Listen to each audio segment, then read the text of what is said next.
My friends from Leigh Creek, Copley, Lyndhurst, Igawata, Nepabana, all those places that I love and the people that I respect, I want to share with you, excuse me, from Mark's Gospel, chapter 1, verses 1 to 3. Mark's Gospel, 1 to 3. And I'm reading from the Living Bible.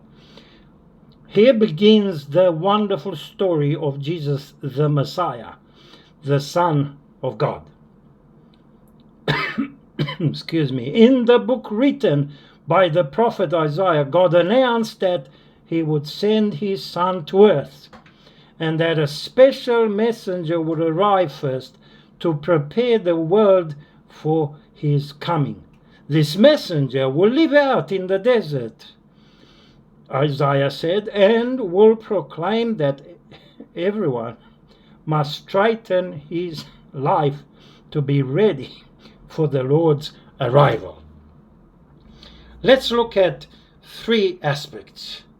After I just mentioned the fact that you could be forgiven to think that peace, that the best news for your life would be to be able to gain all the power in the world, or to live and have all the pleasures in the world, or to be intelligent like no one else, to have all the knowledge, all the religious knowledge, or all the business acumen, and that will guarantee you peace.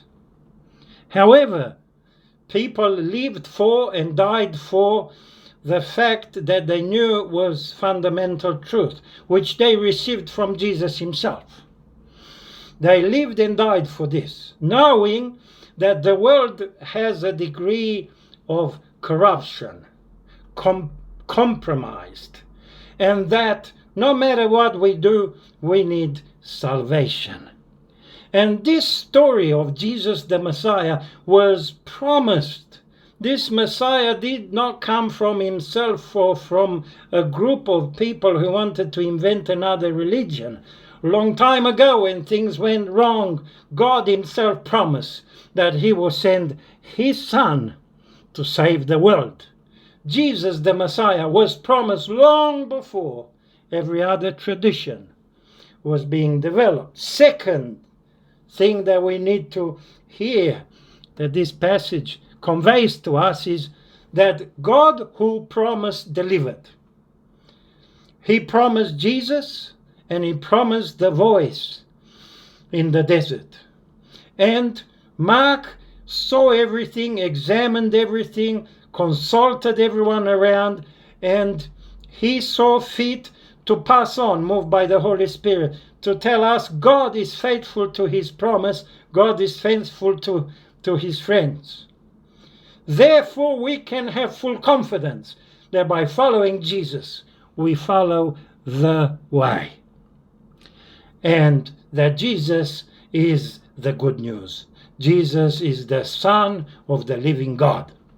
Thirdly, what really, really counts for us is the fact that we can do something.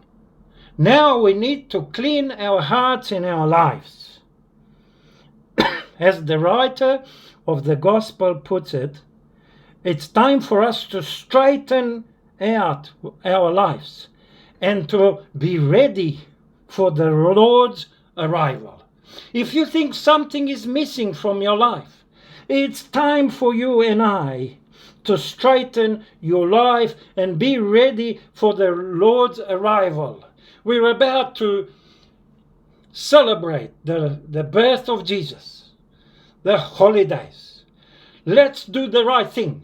Let's live life with integrity. Let's give ourselves to God and get rid of all these things that are nothing but nonsense in our lives. And let's honor the God who created us.